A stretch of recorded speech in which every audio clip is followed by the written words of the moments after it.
പരിശുദ്ധ പരമദിവ്യകാരുണ്യത്തിന് ആരാധനയും സ്തുതിയും പുകഴ്ചയും ഉണ്ടായിരിക്കട്ടെ. പരിശുദ്ധ പരമദിവ്യകാരുണ്യത്തിന് ആരാധനയും സ്തുതിയും പുകഴ്ചയും ഉണ്ടായിരിക്കട്ടെ.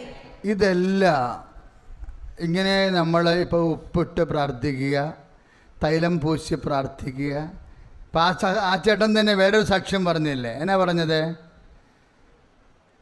അച്ഛൻ ആരാധനയ്ക്ക് പറഞ്ഞു, നടുവേദനയുള്ളവർ ഇപ്പോഴവിടെ കൈകൾ വെച്ച് പ്രാർത്ഥിക്കാം. അവിടെ കൈകൾ വെച്ച് പ്രാർത്ഥിക്കാം, വെക്കാതെയും പ്രാർത്ഥിക്കാം. മനസ്സിലായില്ലേ? കൈകൾ വെച്ചും പ്രാർത്ഥിക്കാം, വെക്കാതെയും പ്രാർത്ഥിക്കാം. എണ്ണ തേച്ചും കുളിക്കാം, എണ്ണ തേക്കാതെയും കുളിക്കാം. ഓരോരുത്തർ ഓരോ രീതികൾ ചെയ്യണത് അധിക സ്നേഹം കാണിക്കാൻ വേണ്ടിയാണ്. പറഞ്ഞ മനസ്സിലായ? ഇവിടെ അധിക സ്നേഹം കാണിച്ചെന്ന് പറഞ്ഞില്ലേ? ഇവിടെ അധിക സ്നേഹം കാണിച്ചു. ആരോടാ പറഞ്ഞത്? പാപിനിയായ സ്ത്രീയെക്കുറിച്ചാണ്. അവളെങ്ങനെ അധിക സ്നേഹം കാണിച്ചത്? അവൾ സ്നേഹം കാണിച്ചെന്ന് പറഞ്ഞാൽ മതി, അധികം പറയേണ്ട കാര്യമില്ല. പക്ഷെ കർത്താവ് പറഞ്ഞു, ഇവൾ അധിക സ്നേഹം കാണിച്ചു. എന്താ കാര്യം? സുഗന്ധം പൂശി സ്നേഹിച്ചു. അതാണ് സംഭവം. സുഗന്ധം പൂശാതെ സ്നേഹിക്കാം. ലുക്ക 7:46, 47, 48. സുഗന്ധം പൂശാതെ സ്നേഹിക്കാം അല്ലേ? കർത്താവ് ഞാൻ നിന്നെ സ്നേഹിക്കണം എന്ന് പറഞ്ഞുകൊണ്ട് കമന്തടിച്ച് വീണ് വേണ്ട അവൾക്ക് സ്നേഹിക്കാം. അവളെങ്ങനെ സ്നേഹിച്ചത്? സുഗന്ധം പൂശി സ്നേഹിച്ചു. അവൻ ഈശോ എന്താ അതിന് വ്യാഖ്യാനിക്കണത്? അവൾ അധികം സ്നേഹിച്ചു. എന്തെങ്കിലും ഉപകരണങ്ങൾ നമ്മൾ സ്നേഹിക്കുമ്പോൾ, പ്രാർത്ഥിക്കുമ്പോൾ, ആ പ്രാർത്ഥിക്കുമ്പോൾ നമുക്ക് പല വിധത്തിൽ വെറുതെ പ്രാർത്ഥിക്കാം, എന്തെങ്കിലും മീഡിയേഷൻ ഉപയോഗിച്ചുകൊണ്ട്, മാധ്യമം ഉപയോഗിച്ചുകൊണ്ട് പ്രാർത്ഥിക്കുക. മാധ്യമം ഉപയോഗിച്ചുകൊണ്ട് പ്രാർത്ഥിക്കുമ്പോൾ അധികം സ്നേഹിക്കണ പോലെ നമ്മൾ അധികം വിശ്വസിക്കുകയാണ്. കൈ അടിച്ച് കർത്താണ്.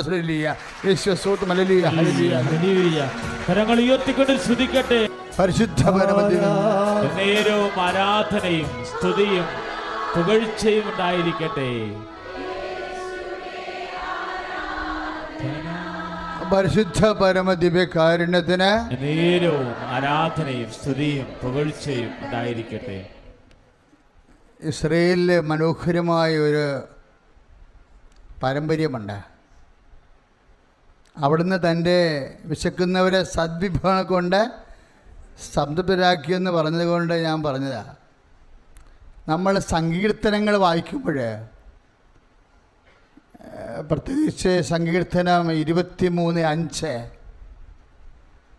ശത്രുക്കൾ കാണുമെങ്കിൽ അവിടുന്ന് എനിക്ക് വിരുന്നൊരുക്കുക അല്ലേ? ഒരു സങ്കീർത്തനമാണ്. ശത്രുക്കൾ എന്ന് പറഞ്ഞ ശത്രുക്കൾ കാണുകയെ അവിടുന്ന് എനിക്ക് വിരുന്നൊരുക്കി. അപ്പോൾ ശത്രുക്കൾ വരുമ്പോൾ ഓർക്കുക, വിരുന്നിന് സമയമായെന്ന്. പള്ളിപ്പണി അടിക്കുമ്പോൾ എന്താ ഓർക്കേണ്ടത്? കുർബാനയ്ക്ക് സമയമായെന്ന്. ശത്രുക്കൾ കാണുമ്പോൾ എന്താ ഓർക്കേണ്ടത്? വിരുന്നിന് സമയമായി. കർത്താവ് എനിക്ക് വിളമ്പിത്തരാൻ. അതാണ് വിശ്വാസി. കർത്താവ്, ഇത് വിശ്വാസികളുടെ പുസ്തകമാണ് അല്ലേ? ശത്രു പലതരത്തിലുണ്ട്. ഇപ്പം നിപ്പ വൈറസ് വന്നിട്ടുണ്ട്. എൻ്റെ അർത്ഥം എന്താ? കർത്താവ് നമുക്ക് സൗഖ്യത്തിൻ്റെ, ഈ ദേശത്തിന് കർത്താവ് സൗഖ്യത്തിൻ്റെ വിരുന്നൊരുക്കുമെന്നാണ്. കർത്താവായ ദൈവമേ, ഞങ്ങളുടെ ദേശത്ത് നിന്ന് നിപ്പ വൈറസിനെ അകറ്റിക്കളഞ്ഞ് അകറ്റി എല്ലാ ജനതകൾക്കും സൗഖ്യത്തിന്റെ വിരുന്നൊരുക്കണമേ. സ്തുതിയുടെ ഹല്ലേലൂയ. കരങ്ങൾ ഉയർത്തിക്കൊണ്ട് സ്തുതിക്കട്ടെ. സമർപ്പിച്ച് പ്രാർത്ഥിക്കുന്നു. Lord Jesus, pour out His Spirit. I cast out Nipah virus from this state in the name of Jesus Christ. Hallelujah. This is so to hallelujah. In the name of Jesus Christ. Thank you, Jesus. Thank you, Jesus. We praise you, Jesus. We love you, Jesus. This is so to hallelujah. യേശുവേ.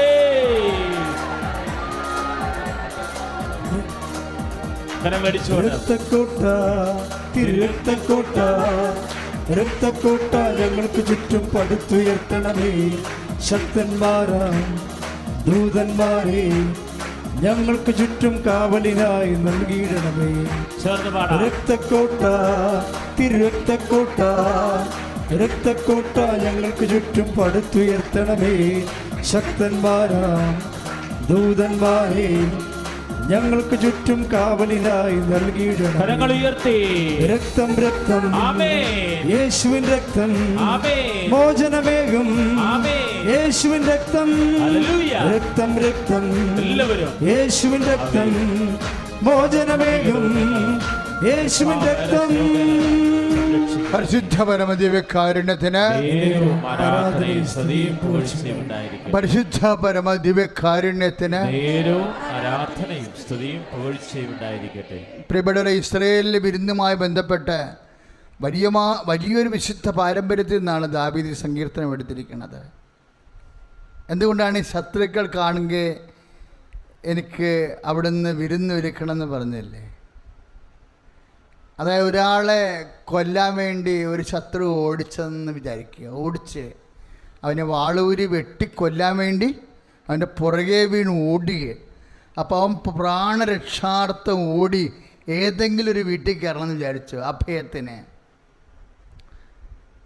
അപ്പോൾ അവിടുത്തെ നിയമം എന്താണ്? അഭയത്തിനൊരു വീട്ടിൽ കയറി കഴിഞ്ഞാൽ പിന്നെ ശത്രുവിന് ആ വീട്ടിൽ കയറാൻ അനുവാദമില്ല, അത് പാലിക്കും. പക്ഷേ വേറെ ഒരു ഗുണം കൂടിയുണ്ട്. എന്താണ്? ഇവന് ഊരിപ്പിടിച്ച വാളുമായി ഇവന് വെട്ടിക്കൊല്ലാൻ അണച്ചണച്ച് പുറത്ത് നിൽക്കുമ്പോൾ ഈ അഭയം കൊടുത്തവൻ, അഭയം പ്രാപിച്ചവന് ഭക്ഷണം കൊടുക്കുകയാണെങ്കിൽ ഒരു നിയമമുണ്ട്. എന്താ? ഈ ഭക്ഷണം കഴിച്ച് തീരണവരെ ശത്രു പുറത്ത് നിൽക്കണം. എത്ര സമയം കൊണ്ടാണ് ഭക്ഷണം കഴിച്ച് തീരണത് അത്ര വരെ ഇവനെ കൊല്ലാതെ ശത്രു പുറത്ത് നിൽക്കും. അപ്പോൾ ഇവനൊരു ചപ്പാത്തിയാണ് കൊടുക്കണമെന്നുണ്ടെങ്കിൽ അവൻ തിന്നണ പോലെ ഇരിക്കും. അവനിങ്ങനെ പല്ല് കുറുങ്ങണ പോലെ, പാറ്റ കുറുങ്ങണ പോലെ കുറുങ്ങിയാണ് തിന്നണതെങ്കിൽ അത്രയും സമയം ഈ വീട്ടുകാരന് പുറത്തിറങ്ങി അവൻ്റെ ടേംസ് ആൻഡ് കണ്ടീഷൻ അനുസരിച്ച് വിഷയം സെറ്റ് ചെയ്യാൻ സമയം കിട്ടും. അത് ഭയങ്കര ആശ്വാസമാണ്. ശരിക്കും ഭയങ്കര ആശ്വാസമാണ്. അവനിങ്ങനെ ഇവൻ്റെ ജീവൻ വേണ്ടി വേട്ടയപ്പുറത്തോട്ട് നിൽക്കുമ്പോൾ ഇവൻ കൊടുക്കുന്ന ഭക്ഷണം ഇവൻ സ്ലോയിൽ കഴിക്കുക, വളരെ സ്ലോയിൽ. എന്താ? ഈ വീട്ടുകാരൻ പുറത്ത് നിൽക്കുന്നവൻ്റെ ടേംസ് ആൻഡ് കണ്ടീഷൻസ് അനുസരിച്ച് കൊണ്ട് ഈ വിഷയം സെറ്റ് ചെയ്യണവരെ അവന് സമയം കൊടുക്കും. അതാണ് വിരുന്നെന്ന് പറയുന്നത്. ശത്രുക്കൾ കാണുകയെ അവിടെ നിന്ന് എനിക്ക് വിരുന്നൊരുക്കണമെന്ന്. ഈ ബൈബിളിലെല്ലാം ഇങ്ങനെയാണ്.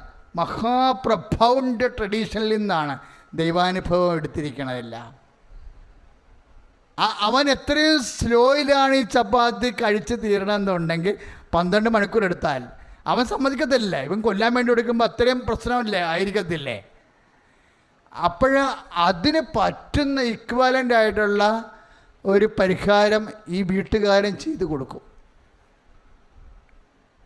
ഈ വീട്ടുകാരൻ്റെ സ്ഥാനമാണ് ദൈവത്തിന് വചനം കൽപ്പിച്ച് നൽകിയിരിക്കുന്നത്. നമുക്ക് അഭയം പ്രാപിക്കാൻ, നമ്മുടെ ജീവൻ്റെ മേൽ ആക്രമണം ഉണ്ടാക്കുമ്പോൾ ഓടി അഭയം പ്രാപിക്കാനൊരിടമാണ് കർത്താവിൻ്റെ വാത്സല്യത്തിൻ്റെ സന്നിധാനം.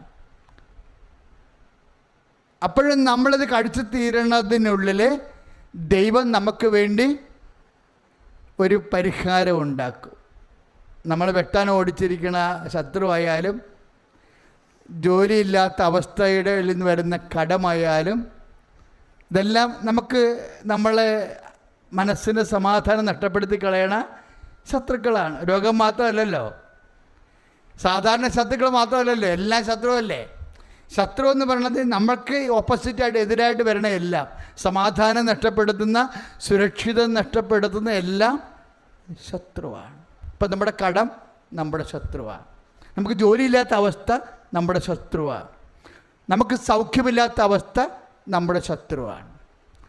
ഈ ശത്രു നമ്മുടെ ജീവൻ്റെ മേലെ കൈവെക്കാൻ വേണ്ടി നമ്മൾ പരക്കം പായിക്കുമ്പോഴാണ് നമ്മൾ അമ്മസന്നിധാനത്തിൽ ഇറങ്ങിയിട്ട് ഉടമ്പടി ചെയ്തിരിക്കുന്നത്.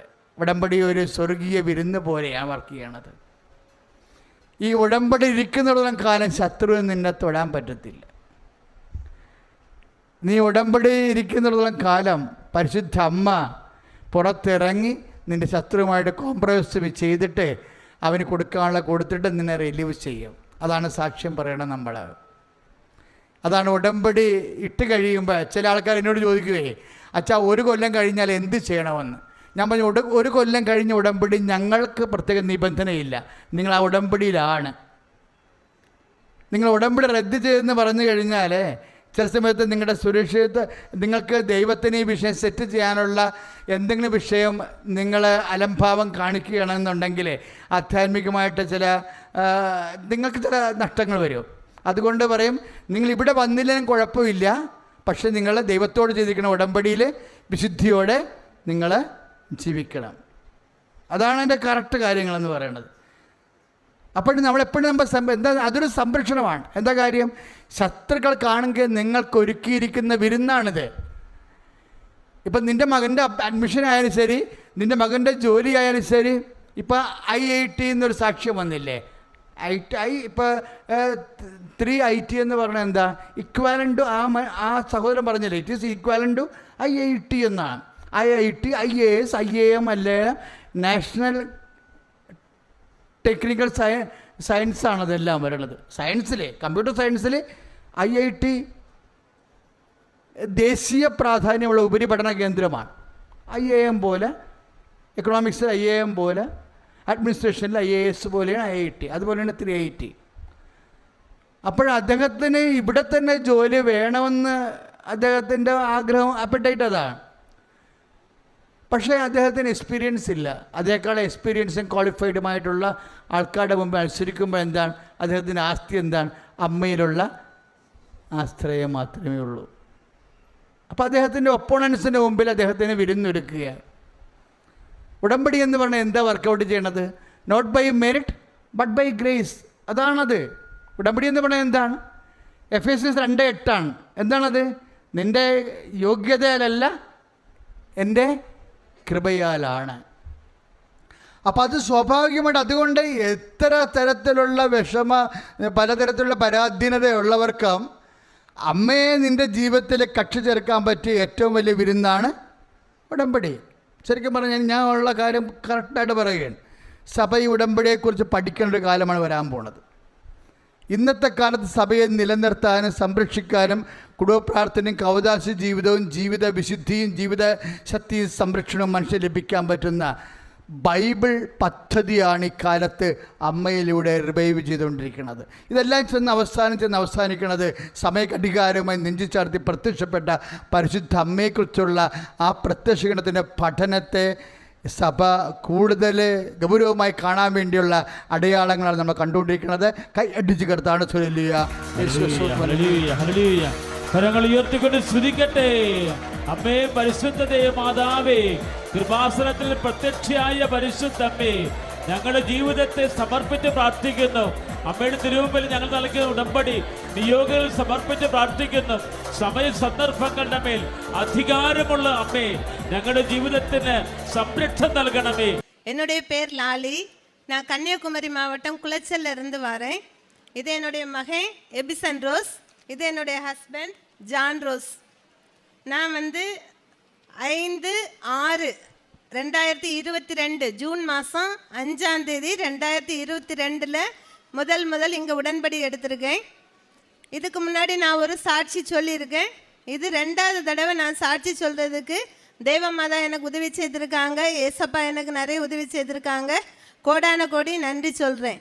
எனக்கு 25 வருஷமாட்டே அலர்ஜி இருந்துட்டு டஸ்ட் அலர்ஜி, தும்மல் வரும். காலையில் எந்திரிச்சோடனே தும்மலும் நல்ல ரன்னிங் நோஸ் சும்மா தண்ணியாட்டு வந்துட்டே இருக்கும்.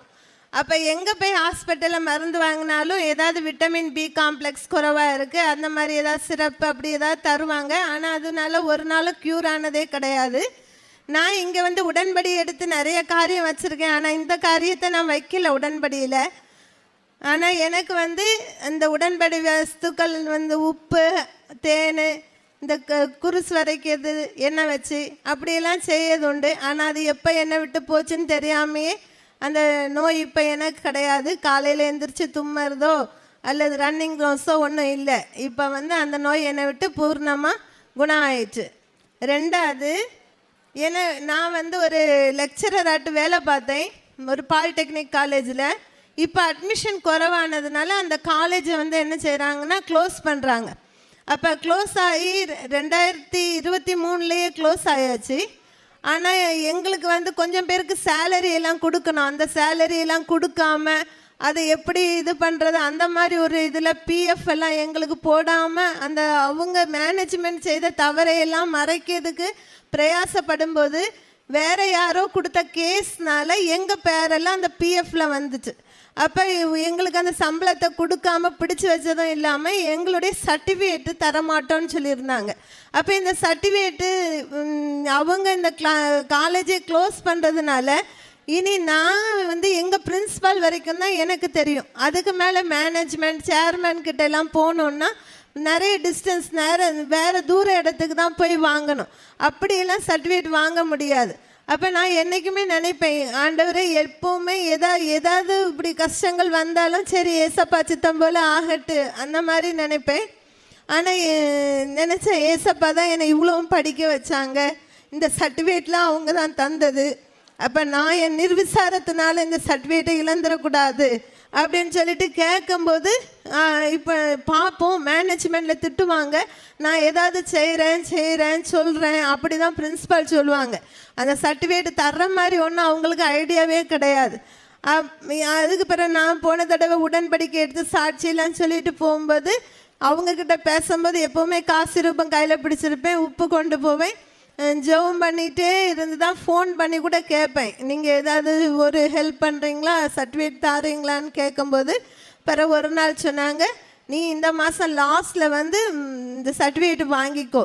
அப்போ அந்த சர்டிஃபிகேட் எனக்கு மட்டும் கிடைச்சா போதாது, எனக்கு கூட ஒரு 6 பேர் உண்டு, அவங்களுக்கும் கிடைக்கணும், அவங்களுக்காகவும் ஜெபம் பண்ணேன். அப்போ மாதா அந்த காரியத்தை எங்களுக்கு முன்னின்று நடத்தி தந்தாங்க, எங்கள் எல்லாருக்கும் சர்டிஃபிகேட்டும் தந்தாங்க. அது என்னுடைய 2வது சாட்சியம். போன தடவை இங்கே சாட்சி சொல்லிட்டு இந்த உடன்படிக்கை காரியங்களெல்லாம் வச்சுட்டு போகும்போது மகன் வந்து சொன்னான், அம்மா நீங்கள் நமக்கு கார் வாங்குறதை பற்றி ஒன்றுமே எழுதலையே அப்படின்னு.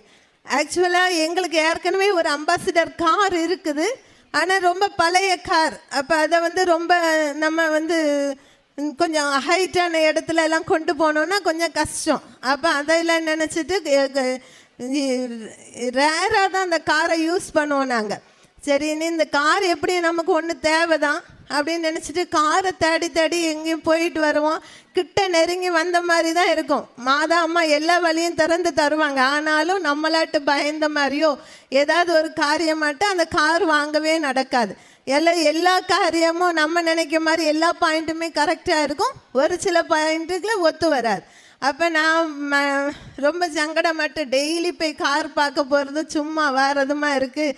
அப்போ எனக்கு ஏதாவது இதுக்கு ஒரு பதில் சொல்லுங்க அம்மான்னு சொல்லி ஜெபம் பண்ணி படுத்தப்போ கண்ணில் வந்து எனக்கு வந்து இந்த ட்ரீமில் 13ஆம் தேதின்னு ஒன்று காட்டினாங்க, ஒரு ரெட் கலரில் இருந்து 13, அடுத்த ஒரு நம்பர் 17ன்னு காட்டினாங்க. அப்போ இது எதுக்கு காட்டினாங்க, ஒருவேளை அப்போ கார் கிடைக்குமா அப்படி யோசிச்சுட்டு இருந்தேன். அப்போ அது நாங்கள் நினைக்காத நேரத்தில் ஏப்ரல் 13ஆம் தேதி ஒரு ரெட் கலர் கார் எங்களுக்கு அம்மா வாங்கி தந்தாங்க. நாங்கள் நினச்ச மாதிரியே எல்லாருக்கும் மனசுக்கு ஏற்றது மாதிரி ஒருமனப்பட்டு அதை வாங்கிறதுக்குள்ளே எல்லா காரியமும் நடத்தி தந்தாங்க.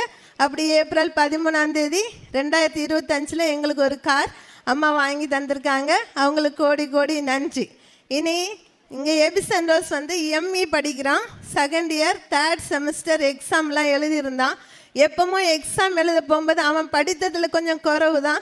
அப்போ உடன்படிக்கை எண்ணெய் எல்லாம் வரைச்சி உப்பெல்லாம் கொடுத்து இந்த காசு ரூபாயெல்லாம் கொடுத்து தான் விடுவோம். மக்கள் நீ எழுதலை, அம்மாயும் ஏசப்பாயும் தான் எக்ஸாம் எழுதுகிறாங்க, அதனால் நீ பயப்படாண்டா, உனக்கு எப்படி அவங்க சொல்லி தராங்களோ அது மாதிரி நீ எழுதிட்டு வா, பாஸ் ஆயிரும், ஃபெயில் ஆக மாட்டா மக்கள்னு சொல்லிவிடுவேன்.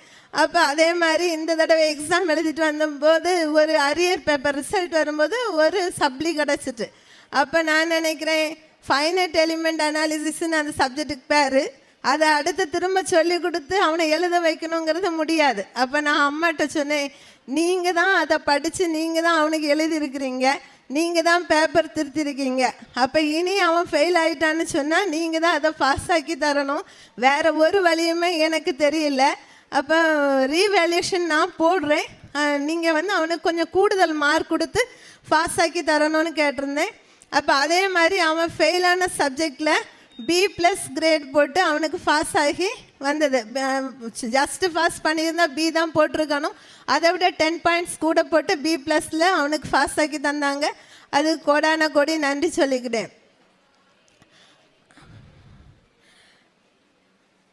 அடுத்தது இந்த EB டிபார்ட்மெண்ட்டில் இருந்து தமிழ்நாட்டில் இப்போ என்ன சொல்கிறாங்கன்னா 2 வீடு உண்டு, 2 வீட்டுக்கு 2 மீட்டர் கரண்ட் நம்ம கனெக்ஷன் எடுத்திருப்போம்.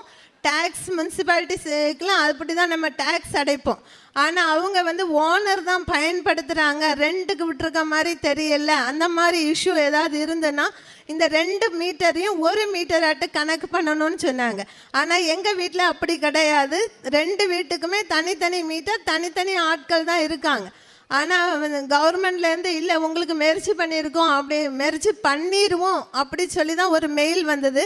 ஆனால் நாங்கள் போய் கேட்ட பிறகு இல்லை மெர்ஜ் எல்லாம் பண்ணியாச்சு, இது இனி ஒன்றுமே செய்ய முடியாது அப்படின்னு சொன்னாங்க. அப்படி சொல்லிவிட்டு நீங்கள் வேணும்னா ஹையர் அஃபிஷியலை போய் பாருங்கள் அப்படி வேறு ஒரு பிளேஸுக்கு அனுப்பி விட்டாங்க.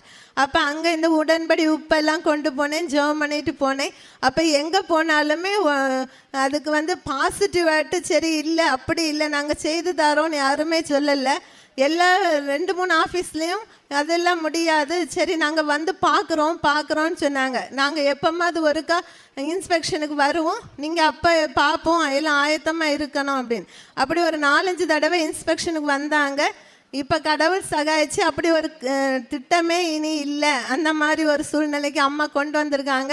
ஆனால் அது அம்மா தான் சாதித்து தந்தாங்க. கவர்மெண்ட்டில் நமக்கு யாருமே பேச முடியாது. அம்மாவாட்ட பேசி அந்த ப்ராப்ளத்தை எங்களுக்கு சால்வ் பண்ணி தந்திருக்காங்க. இனி அடுத்தது நீதிமான் பனையை போல் செழிப்பான் பைபிளில் சொல்லியிருக்கு. ஆனால்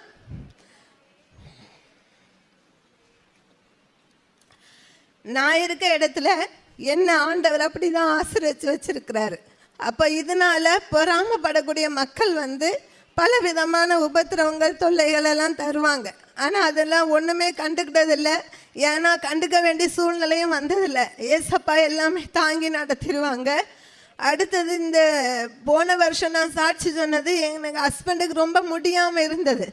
அப்போ ஒரு வெளிப்பாடு போல் இது வந்து பிசாசுக்கு தந்திரம் தான் அந்த மாதிரி. ஆனால் அந்த நேரம் நான் வந்து ஜோசப் ஃபாதர்கிட்ட ஜெபம் பண்ணினேன்.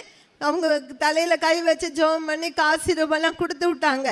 அடுத்த நாளே அவங்களுக்கு நலம் சுகம் ஆயிட்டு மண்டேலேருந்து வேலைக்கு போக தொடங்கினாங்க.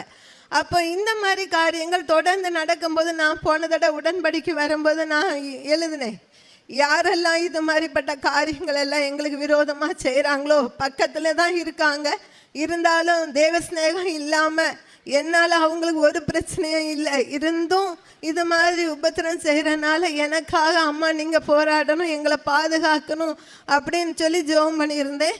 ஆனால் எனக்கு அது உங்களுக்கு எப்படி சொல்லி தெரிய வைக்கிறதுன்னு தெரியல. பலவிதமான ஆபத்து மோசங்கள், டெய்லி ஏதாவது ஒரு பிரச்சனை, எப்போ சண்டையை கலப்புவாங்கன்னே தெரியாது. நம்ம சமாதானமாக ஜெபம் பண்ணிட்டு நம்ம வேலைக்கோ நம்ம காரியங்களை பார்க்க போவோம். ஆனால் அவங்க எப்போவுமே யுத்தத்துக்குன்னே ரெடியாக இருப்பாங்க. ஆனால் அந்த எல்லா யுத்தத்தையுமே நாம் ஒன்றுமே பேசாமையே எல்லாமே அம்மாவே செய்து எல்லா காரியமும் நடத்தி அவங்களுக்குள்ளாவே சரி நம்ம செய்கிறது தேவ ஸ்நேகம் வரணும், தப்பு தாங்கிற மாதிரியும் அந்த கோபம் இருந்தாலும் எங்களையும் அவங்கக்கிட்டேருந்து பாதுகாத்து இவ்வளவு நாளும் ஜீவனோடு நடத்தியிருக்காங்க. அவங்களுக்கு கோடான கோடி நன்றி செலுத்துகிறேன். இனி இங்கேருந்து கிடைக்கக்கூடிய உடன்படிக்கை பத்திரத்தை வந்து எனக்கு தெரிஞ்சவங்க தெரியாதவங்க யாருக்கு மாதா கொடுக்கணும்னு சொல்கிறாங்களோ அவங்களுக்கு கொடுக்கறது உண்டு. அடுத்தது ஜெபம் பண்ணுறது, எனக்கு தெரிஞ்சவங்க தெரியாதவங்க இப்படி முடியலைன்னு சொல்கிறவங்க அவங்களுக்கெல்லாம் ஜெபம் பண்ணுவேன். வேணுங்கிற பண உதவிகள் செய்வேன். சர்ச்சிலேருந்து செய்கிற உதவிகள்லையும் சேர்ந்து செய்வேன். அன்பியத்திலேருந்து சேர்ந்து செய்யக்கூடியதுலேயும் உதவிகளை நான் சேர்ந்து செய்வேன். இனி அது போக யாராவது நம்மளை நம்பி வந்து ஏதாவது கேட்குறாங்கனாலும் அவங்களுக்குள்ள உதவியும் செய்யறதுக்கு கடவுள் கிருபை தந்திருக்காங்க. அதுக்கு அவர் கோடான கோடி நன்றி செலுத்துக்கிறேன். இனி இந்த உடன்படி வஸ்துக்கள் யூஸ் பண்ணி நிறைய அற்புதம் நடந்திருக்குது, சொல்லலைன்னு மட்டும்தான். இனி இந்த ப்ரேயர் டைம் வந்து நைட்டு டெய்லி ப்ரேயர் இருக்கும் எங்கள் வீட்டில். ஆனால் காலையில் உள்ள ப்ரேயர் கொஞ்சம் இடையில எல்லாம் தேஞ்சு தான் போய் இல்லாமல் தான் இருந்தது. உடன்படிக்கை எடுத்த பிறகு இப்போ காலையில் உள்ள ப்ரேயரும் ஃபேமிலியாட்டு சேர்ந்து செய்கிறதுக்கு கிருபை செய்திருக்காங்க.